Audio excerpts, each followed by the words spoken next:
آپ سورہ نمل روز پڑھیں اور جناب سلیمان علیہ السلام کے امتی کی شان بیان کریں کہ وہ آنکھ جھپکنے سے پہلے 80 گز اونچا 80 گز چوڑا 80 من وزنی تک آنکھ جھپکنے سے پہلے لے آئے. کسی بندے کا ایمان خراب نہیں ہوتا. اور میرے غوث پاک جیلانی یہ وہ بندے ہیں جن کے بارے میں نبی پاک نے فرمایا کہ میری امت کے علماء بنی اسرائیل کے نبیوں کی طرح ہیں، امتیوں کی طرح نہیں. کن کی طرح؟ نبیوں کی طرح، نبیوں کی طرح. حضرت غوث پاک رضی اللہ تعالیٰ ہم کو ملنگ لوگ نہیں ہیں الحمدللہ تعالی. ہم تو غوث پاک کی کرامت بھی مانتے ہیں پر قرآن و سنت کی اینک لگا کے مانتے ہیں. یہ میری بات سمجھ لیں. حضرت غوث پاک رضی اللہ تعالیٰ نے طالب علموں کو سبق پڑھا رہے تھے تو سبق پڑھاتے پڑھاتے نا ہاتھ آگے بڑھایا تو اچانک ہاتھ واپس آیا تو گیلا ہو گیا تھا سارا. تو شاگرد بھی بڑے سیانے ہوتے ہیں، انہوں نے سبق چھوڑ دیا، استاد جی کے گیلے بازو کو دیکھنا شروع کیا. حضور یہ کیا ہے؟ تو غوث پاک بھی غوث پاک تھے. ہر بندے کا ہاضمہ اتنا اچھا نہیں ہوتا کہ اس کو ہر بات ہضم ہو جائے. کئیوں کو بدہضمی بھی بڑی سخت ہوتی ہے، کھٹے کھٹے ڈکار آتے ہیں بات سن کے، کانوں سے دھواں بھی نکلتے ہیں کئی دفعہ. تو انہوں نے پوچھ لیا فٹافٹ کہ حضور یہ کیا ہوا؟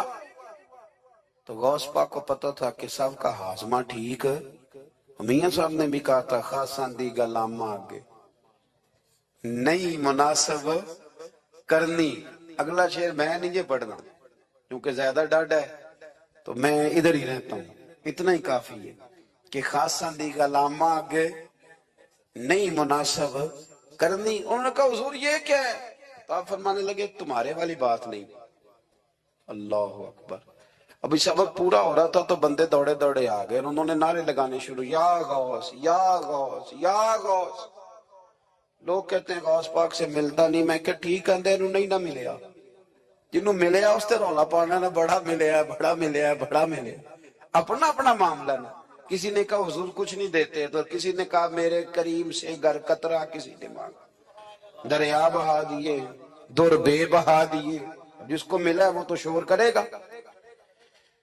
تو تھوڑی دیر کے بعد ہی بندے پہنچ گئے. انہوں نے آ کے یا غوث کے نعرے بھی لگائے. وہ مچلے بھی، وہ روئے بھی، وہ قدم بھی چومے، اپنے مقدر پہ ناز بھی کیا. شکر ہے اللہ کا، اللہ نے ہمیں آپ کا غلام بنایا، شکر ہے. تو طالب علموں نے پوچھا ہوا کیا؟ کہنے لگے کشتی میں بیٹھے تھے تو ڈوبنے لگی تھی.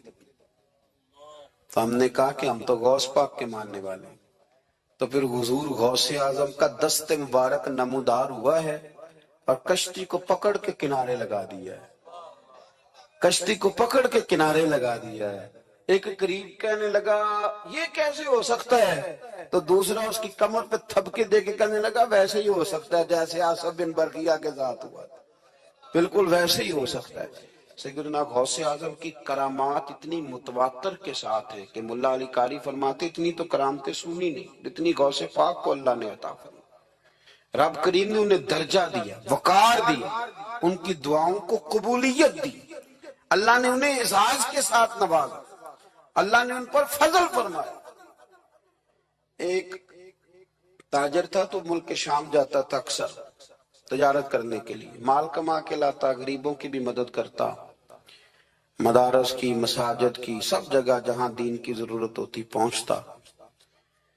ایک بغداد میں اور درویش بھی گزرے جن کا نام شیخ حماد ہے، وہ بھی بڑے درویش تھے. وہ تاجر شیخ حماد کے پاس گیا، کہنے لگا میرے لیے دعا کر دے، میں جا رہا ہوں سفر کے لیے. تو انہوں نے کہا میں صبح بتاؤں گا. استخارہ کیا، صبح کہنے لگے نہ جانا، تیرا مال بھی لٹ جائے گا اور تو قتل بھی ہو جائے گا. وہ بڑا پریشان ہوا. حضور غوث پاک کے پاس گیا، کہنے لگا حضور وہاں بھی میں نے کہلا بھیج دیا ہے، سامان میرا پڑا ہے، جاؤں گا نہیں، پیمنٹ نہیں کروں گا، ملے گا نہیں تو خسارہ ہو جائے گا، مہربانی فرمائے. غوث پاک نے مراقبہ کیا، فرمایا تو جا اللہ خیر کرے گا، تو جا اللہ خیر کرے گا.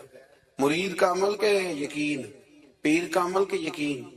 چلے آپ فیصلہ کر لیں تو میں آگے بڑھتا ہوں.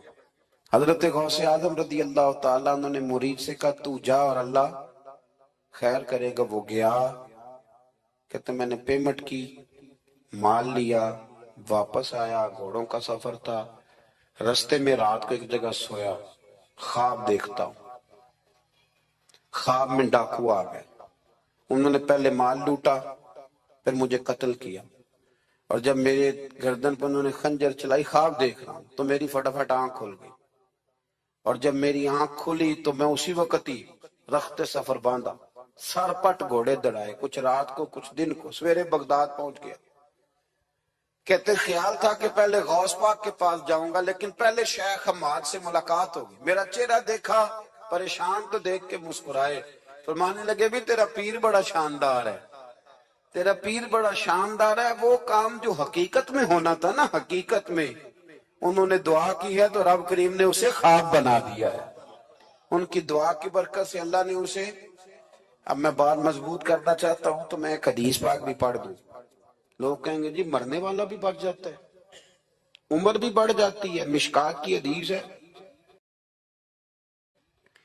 ترمذی میں بھی موجود ہے، نبی پاک صلی اللہ علیہ وسلم نے فرمایا اگر تم چاہتے ہو رزق بھی بڑھ جائے، عمر بھی لمبی ہو جائے، تو اپنے رشتہ داروں سے اچھا سلوک کرو۔ اس کا مطلب ہے کہ عمر بڑھ جاتی ہے، موت کچھ وقت کے لیے ٹل بھی جاتی ہے۔ حضور غوث پاک کو اللہ نے بڑا اعزاز دیا، بڑی کرامات دی۔ آپ فرمایا کرتے تھے میں نے 40 سال اپنے رب کو راضی کیا مصلی پہ بیٹھ کے۔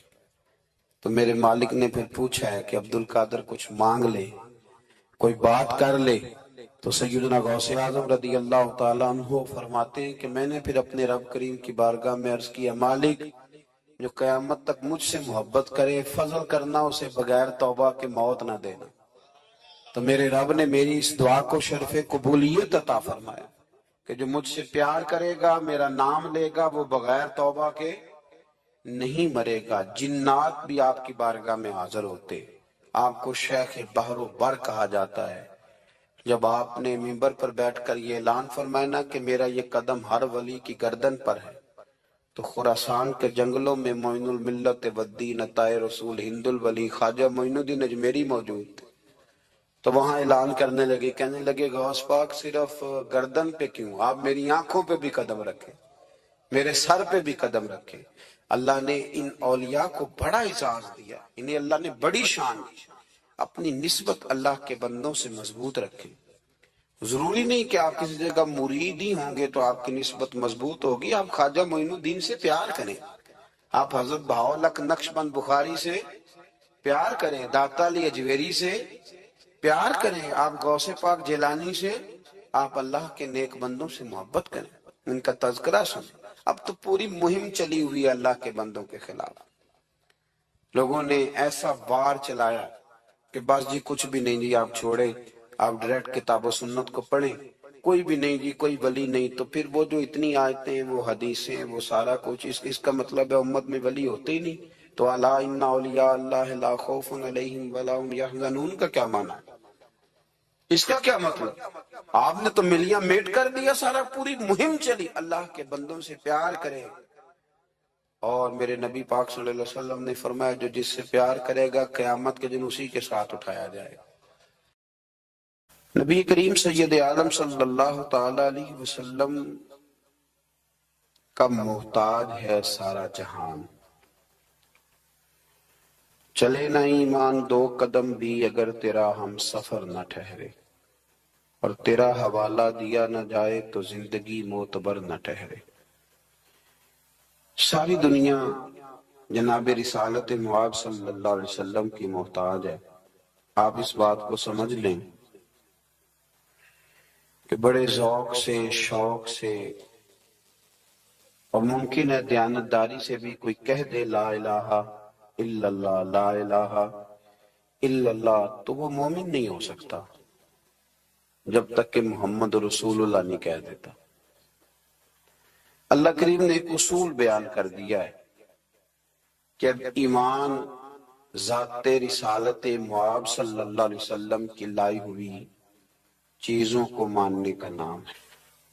جس آدمی کو پتہ ہوتا ہے نا کہ یہ میرا آفیسر ہے اور میں اس کے ماتحت چل کے میں نے وقت گزارنا ہے، تو وہ کئی جتن کرتا ہے اس کو راضی کرنے کی. اس کا محتاج جو ہے اس کی کوشش ہوتی ہے کہ وہ اس سے راضی رہے، کوئی ایسی بات نہ ہو جائے جس سے وہ ناراض ہو جائے. جس آدمی کو پتا ہوتا ہے کہ میں نے اس سے سودا خریدنا ہے، یہ نہیں دے گا تو میری دکان نہیں چلے گی، تو وہ بھی کوشش کرتا ہے. ہماری اکثر شادیاں سیاسی ماحول بن جاتی ہیں، ہمارے اکثر افطار کے پروگرام سیاسی، ہم انہی لوگوں کو بلاتے ہیں جن سے ہمارا لین دین وابستہ ہوتا ہے، ہماری ضروریات زندگی وابستہ ہوتی. صرف ایک فکر آپ کی خدمت میں عرض کرنا چاہ رہا ہوں، آپ اس پہلو کو ضرور سمجھ لیں کہ عام دنیا داری میں انسان جس کا محتاج ہوتا ہے اس کے لیے بڑے جتن کرتا ہے، اس کے لیے بڑی کوششیں کرتا ہے. تو اگر دنیا داری کے لیے جہاں آپ اتنی کوشش کرتے ہیں، تو جن کے آپ ایمان کے لیے بھی محتاج ہیں، ایقان کے لیے بھی محتاج ہیں، اچھی زندگی کے لیے بھی محتاج ہیں، اور جنت میں جانے کے لیے بھی محتاج ہیں، ان کے لیے کس قدر زیادہ کوشش کرنی چاہیے، کس طرح کا رویہ اختیار کرنا چاہیے. آپ اگر صحابہ کرام علیہم رضوان کی زندگی کو دیکھیں تو انہوں نے نا موقوف کر دیا ہر چیز کو. ہمارے ہاں ایک لفظ بولا جاتا ہے انشراح صدر، اس کا مطلب ہوتا ہے سینہ کھل جانا. کچھ لوگوں کے سینے کھلتے نہیں، ساری زندگی سینے بند رہتے، کوئی چیز اندر داخل نہیں ہوتی.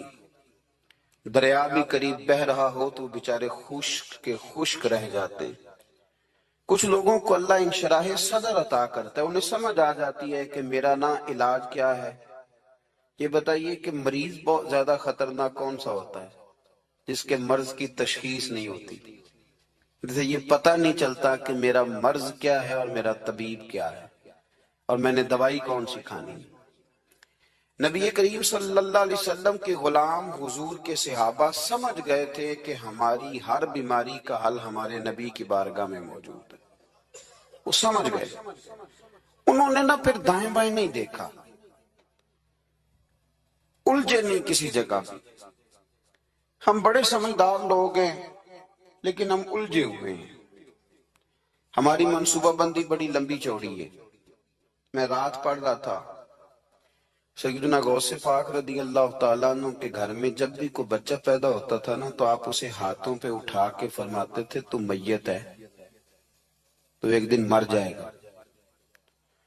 میں تیرے ساتھ پیار ضرور کروں گا، محبت ضرور کروں گا، پر ہے تو میت، تو ایک نہ ایک دن مجھے چھوڑ کے چلا جائے گا. تو فرماتے تھے میں تجھ سے پیار ضرور کروں گا پر سب سے زیادہ پیار اس سے کروں گا جو حی بھی ہے اور قیوم بھی ہے، جس کو کبھی موت اس سے بڑھ کر پیار کروں گا.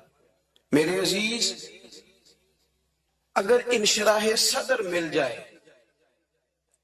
اگر ذوق نصیب ہو جائے کہ سارا کچھ حضور کے قدموں سے وابستہ ہے، پھر زندگی آسان بھی ہو جاتی ہے اور بہت ساری دوڑ زندگی میں ختم ہو جاتی ہے. انسان بڑے دروازے چھوڑ کے ایک دروازے کی طرف آ جاتا ہے، اسے سکون نصیب ہو جاتا ہے. رسول کریم صلی اللہ علیہ وسلم کے ہم محتاج ہیں.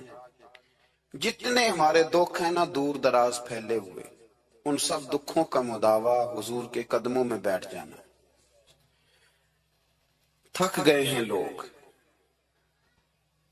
تھک گئے اپنے عزیزوں سے، رشتہ داروں سے، دوست تعلق داروں کو راضی کر کر کے، پر نتیجہ صفر ہے، کچھ نہیں نصیب ہوتا.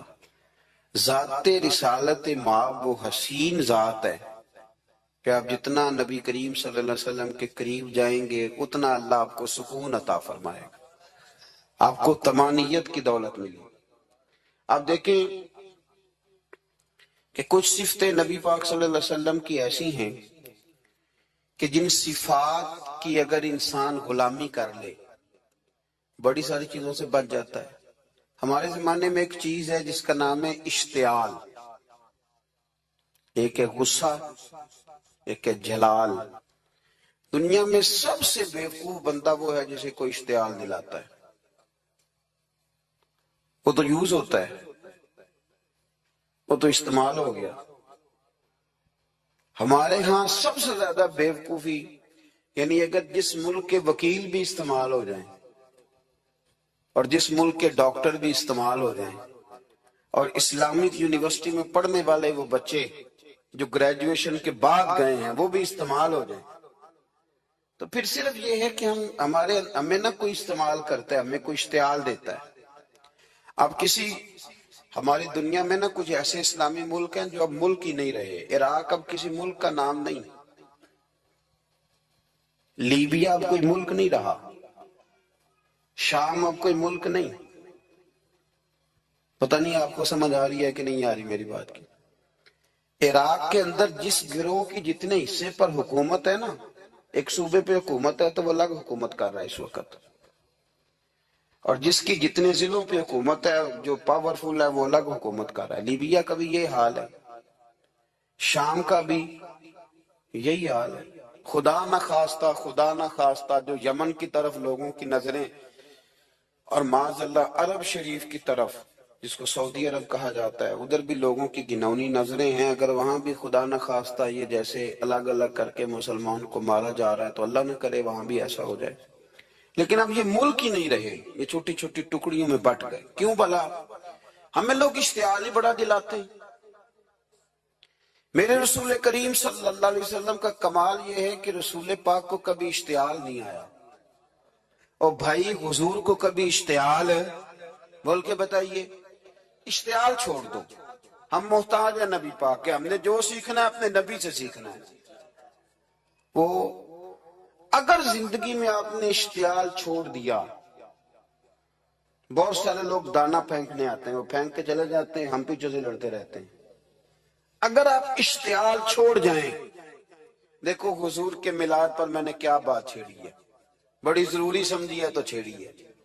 نبی پاک کو نہ اپنے دادا سے بڑا پیار ہے، بڑا دادا سے، والد سے تو ہوتا ہی ہے، ماں سے تو ہوتا ہی، حضور کو اپنے دادا سے۔ بخاری شریف میں حدیث ہے، جناب ابو سفیان رضی اللہ تعالیٰ عنہ حدیث کے راوی ہیں، فرماتے ہیں کہ جنگ میں حضور کے ساتھ تھا فتح مکہ کے بعد، تو کافروں نے بڑا شدید حملہ سامنے سے کر دیا۔ فرماتے ہیں جب انہوں نے شدید حملہ کیا تو مسلمان تھوڑے پیچھے ہٹے، ارادہ یہ تھا کہ نئی منصوبہ بندی کے ساتھ آگے بڑھیں گے۔ کہتے میں نے نبی پاک صلی اللہ علیہ وسلم کے گھوڑے کی لگام تھامی ہوئی تھی، صحابہ پیچھے ہٹے پر حضور نہیں پیچھے ہٹے اور آگے بڑھے، تو میں نے کہا یا رسول اللہ سب لوگ پیچھے ہٹ رہے ہیں، ذرا پیچھے ہٹ کے نئی حکمت عملی نئی تازگی کے ساتھ وار کریں گے تاکہ مقابلہ کر سکے، تو جنگ کا موقع ہے، جنگ کا وقت ہے۔ اور حضور وہاں نعرہ کیا لگاتے ہیں؟ فرمایا پیچھے نہیں ہٹنا، کیوں؟ انا النبی لا کاذب، انا ابن عبد المطلب لا کاذب۔ فرمایا پیچھے نہیں ہٹنا ہے، ایک تو اس لیے نہیں ہٹنا کہ میں نبی ہوں اور یہ بھی سچ ہے، اور اس لیے بھی پیچھے نہیں ہٹنا کہ میں کوئی معمولی آدمی نہیں، میں عبد المطلب کا پوتا ہوں۔ اب پیچھے ہٹنا کتنی دلچسپی ہے اپنے دادا کے ساتھ، کتنا پیار ہے۔ ضروری نہیں دادا پی ایچ ڈی ہو تو پھر ہی پیار کیا جائے، یہ بھی ضروری نہیں کہ دادا کروڑ پتی ہو تو پھر بھی پیار کیا جائے، یا دادا پیر ہو، صوفی ہو، عالم ہو تو پھر ہی پیار کیا جائے۔ ماں باپ تو ماں باپ ہی ہوتے ہیں، ماں باپ تو ماں باپ ہوتے ہیں۔ مجھ سے کوئی کہے میں اپنی اماں پہ 6 جلدوں میں کتاب لکھ سکتا ہوں، میں ذمہ داری سے کہہ رہا ہوں، وضو کے ساتھ بیٹھا ہوں، اگر کبھی اللہ مجھے موقع دے تو میں کئی جلدوں میں اپنے والد پر کتاب لکھ سکتا ہوں۔ یہ ضروری تو نہیں کہ ماں باپ پڑھے لکھے ہوں تو پھر ہی ان پہ لکھا جا سکتا ہے۔ ماں اگر اپلے بھی تھاپتی ہو نا، اسے الف با تا سا نہ بھی دیکھ کے پڑھنا آتا ہو تو بیٹے سے پیار کتنا کرنا ہے یہ اسے آتا ہوتا ہے، یہ اللہ اسے دیکھ کے بھیجتا ہے، اس کے لیے کسی پی ایچ ڈی کی ضرورت یہ اسے پتا ہوتا ہے، یہ اللہ تعالیٰ اس کے سینے میں پہلے اتارتا ہے۔ نبی پاک صلی اللہ علیہ وسلم کو بڑا پیار، آنا ابن عبد المطلب، اور میں کوئی معمولی آدمی نہیں، میں عبد المطلب کا پوتا ہوں۔ یہ جنگوں میں حضور اعلان کرتے۔ اب دوسری کتاب دیکھی الوفا شریف میں اور شفا شریف میں حدیث ہے، حضرت عمر فاروق راوی فرماتے میں کھڑا تھا، یہودیوں کا ایک بہت بڑا عالم ہے، زید بن دسنا اس کا نام ہے، حضرت بلال حبشی رضی اللہ تعالیٰ عنہ فرماتے ہیں کہ جب کہیں ضرورت پڑتی تھی تو ہم لوگوں سے قرضہ لیتے تھے، وہ ایک دن مجھے کہنے لگا مجھ سے قرضہ لے لیا کرو، میرے پاس پیسے پڑے ہوتے ہیں، میں نے اس سے قرضہ لے لیا نبی پاک صلی اللہ علیہ وسلم کے مہمانوں کے لیے، چونکہ میری ذمہ داری تھی مہمانوں کی دیکھ بھال۔ آپ فرماتے ہیں کہ ابھی اس کے حضرت عمر فرماتے ہیں کہ وعدے میں 3 دن باقی تھے، میں حضور کے ساتھ تھا، وہ عالم تھا یہودیوں کا، تورات جانتا تھا، تو چوک میں اس نے کھڑا کر لیا اور کھڑا کر کے کہنے لگا نبی کریم صلی اللہ علیہ وسلم سے کہ میرے پیسے دیں، تو حضور صلی اللہ علیہ وسلم نے فرمایا کہ ابھی تو 3 دن باقی ہیں وعدے میں، انشاءاللہ وعدے پہ دے دیں گے۔ میں نے جو مضمون چھیڑا ہے وہ میں نے مکمل کرنا ہے، آپ میری بات پہ توجہ کرنا۔ میں کہہ چکا ہوں کہ حضور کو دادا سے بڑا ہی پیار ہے، اب وہ یہودیوں کا عالم کیا کہتا ہے نبی پاک کو، تانا کس طرح دیتا ہے، معاذ اللہ ثم معاذ اللہ، نقل کفر کفر نہ باشا۔ جب حضور نے کہا نا ابھی 3 دن باقی ہیں تو کہنے لگا جی معاذ اللہ ثم معاذ اللہ، پھر معاذ اللہ، کروڑ دفعہ معاذ اللہ۔ کہنے لگا جی عبد المطلب کی اولاد کا طریقہ یہ ہے، پیسے لے لیتے ہیں پھر واپس نہیں کرتے، ہے نا اشتعال والی بات۔ یعنی ویسے ہی آپ کسی کو کہیں کہ تیرے دادے کی اولاد شادی کا طریقہ ہی وہ گرم ہو جائے گا، اور اگر یہ کہہ دیا جائے اس ذات کے بارے میں جس سے آپ پیار بھی عشق کی حد تک کرتے ہو، تو اب تھپڑ تو بنتے ہیں نا 4، اب ڈنڈا تو بنتا ہے نا۔ لیکن میرے نبی پاک اشتعال میں نہیں آتے تھے، مزاج نہیں تھا رسول کریم۔ نبی کریم صلی اللہ تعالی علیہ وسلم اتنی بڑی بات کر دی کہ حضرت عمر کہتے ہیں میں نے یوں کر کے تلوار پہ ہاتھ رکھا، نکال لی نیام سے باہر، گردن اڑاؤں گا اس گستاخ کی۔ رسول کریم نے فرمایا عمر یہ تو کیا کر رہا ہے، تیرے تو ذمہ یہ تھا کہ تو اسے نرمی کا کہتا اور مجھے پیسے دینے کا کہتا، اب اس طرح کر، اسے فلاں جگہ لے جا، وہاں کھجوریں پڑی ہیں تول کے دے دے، چل 2 کلو زیادہ بھی دے دینا۔ حضرت عمر فاروق رضی اللہ تعالیٰ عنہ کہتے ہیں میں نے کہا حضور زیادہ کس بات کی، میں تو پوری بھی ذرا ناپ تول کے دوں گا، اور احتیاط سے کس بات کی زیادہ، اس نالائق کو زیادہ دوں؟ حضور فرمانے لگے زیادہ اس لیے دینی ہے کہ تو نے اسے ڈانٹا ہے، تو نے تلوار دکھائی ہے، اب 2-3 کلو زیادہ دینی۔ حضرت عمر کہتے ہیں میں لے گیا اور میں نے 2-3 کلو کھجوریں زیادہ دی، پر وہ میرے اندر جو اس کے بارے میں کوفت تھی وہ جاتی نہیں تھی، میرا دل کرتا تھا کاٹ ڈالوں اسے، اور جب میں نے دے لی نا تو میرے قریب آیا، میرے گھٹنے پہ ہاتھ رکھا۔ آنسو بڑے قیمتی ہوتے ہیں، ایک کبھی نکلتے ہیں، کہتے ہیں جب میرے گھٹنے پہ اس نے ہاتھ رکھا تو وہ یہودیوں کا عالم رو پڑا، کہنے لگا عمر تیرا کیا خیال ہے کہ میں بلا وجہ یہ میں نے بات کر دی؟ کہا نہیں، تو روتا کیوں ہے، پہلے بے ادبی کرتا اب روتا ہے؟ تو کہنے لگا عمر میں کوئی معمولی آدمی نہیں، میں پڑھا لکھا بندہ ہوں، معمولی ہوتا تو جلدی مان جاتا، میں تورات کا، انجیل کا، زبور کا عالم ہوں، میں نے آخری نبی کی ساری صفتیں اپنی کتابوں میں پڑھی ہیں، میں نے ساری باتیں چھپ چھپ کے نبی پاک میں دیکھ لی تھی، ایک بات میں نے حضور کی آزمانی تھی ابھی، وہ یہ تھا کہ نبی پاک کے سامنے جتنی بھی جہالت کرو گے نا، اللہ کے رسول کا حلم اس پر غالب آ جائے گا،